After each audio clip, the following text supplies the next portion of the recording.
Osama bin Laden and whether or not you think that he tried his hardest to find or capture UBL? Ellison, he's a spectacular liar in terms of that particular subject. When he was the chief in Saudi Arabia, we asked him repeatedly to acquire from the Saudis information about Osama bin Laden and Al-Qaeda.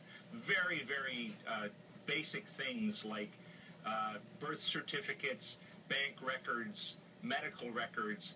We started to ask for those in February of 1995, and when I resigned in 2004, we still hadn't got them. And why not, Michael? What was the hesitation on John Brennan's part?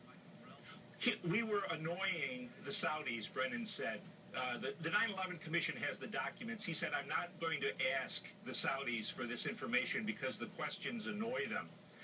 And then he convinced the same Saudis who wouldn't give us bin Laden's birth certificate, he convinced Tenet and Sandy Berger that they were going to go and buy Osama bin Laden for us from the Taliban. And, you know, we shouldn't get mired down in this one issue, but Osama bin Laden lived from 1998 until 2011, largely because we refused as a government to try to kill him when we had the opportunity. So it was your impression that John Brennan was more concerned about somehow angering the Saudis than actually finding Osama bin Laden? Without a doubt, ma'am. Without a doubt. The operation he's talking about, he's judging it without, judging it not good enough. We took that operation to the Special Forces Command in Fort Bragg, North Carolina.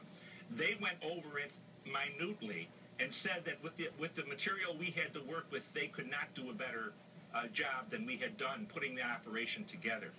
So given your experience in the CIA with John Brennan, what do you think of him becoming the head of the CIA?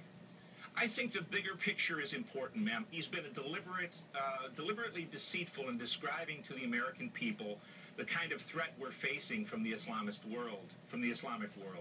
He has said, for example, that the term jihad should never be used for the people we're fighting because jihad is somehow a self-improvement program or a kind of a community Rotary club that tries to improve living conditions in a community. And of course, if you look at the documents of Islam, of the Quran, and of the sayings and the traditions of the Prophet Muhammad, far more than 90% of all references to the jihad are martial, are military in nature. And I really regret that the senators don't seem to be more interested in the defense of America.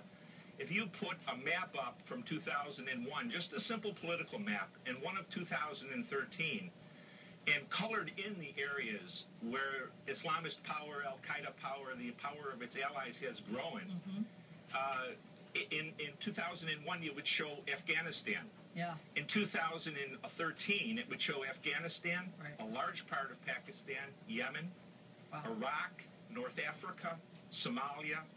Michael Scheuer, we understand, we hear you. You were the former head of the bin Laden unit. Thank you. More Fox and Friends in 2 minutes.